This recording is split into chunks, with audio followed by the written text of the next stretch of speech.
Imagine taking a sip of water and realizing it tastes like salt. That's becoming the reality for many amphibians that reside in rivers and lakes today as freshwater salinity rises. If you've ever stepped on an icy surface, you know how slippery it can get.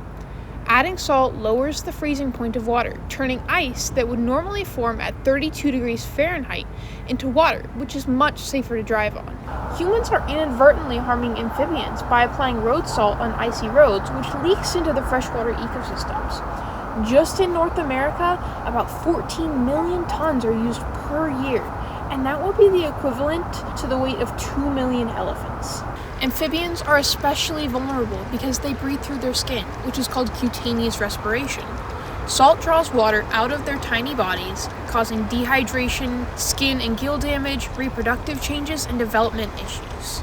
Studies have shown that green frogs, newts, and wood frogs have curved and stunted tails, missing organs, slower growth, malformation, and death. Now, why do these malformations happen? One major factor could be energy diversion.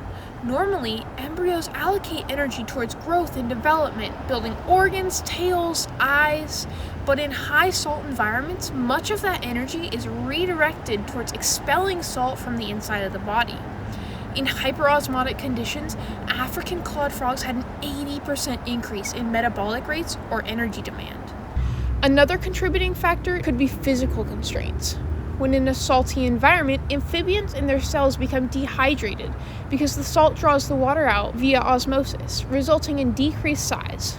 With less room to grow in their perivitelline spaces, tails curve and development is stunted.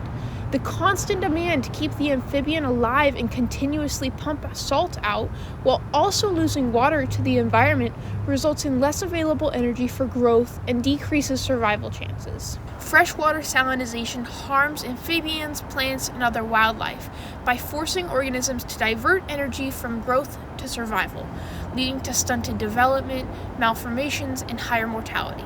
Because amphibians are often considered indicator species, declines in their population signal broader ecosystem stress. This stress can also affect humans through disrupted food webs, reduced biodiversity, and overall environmental health. Real solutions exist. Use less road salt, switch to safer materials like sand, and raise public awareness. By taking these steps, we can protect sensitive species because the health of frogs and other freshwater inhabitants is a warning to all of us and a call to act before it's too late. Every scoop of road salt may clear the roads, but it's clouding the future of our rivers, impacting the lives of frogs and our fragile ecosystems.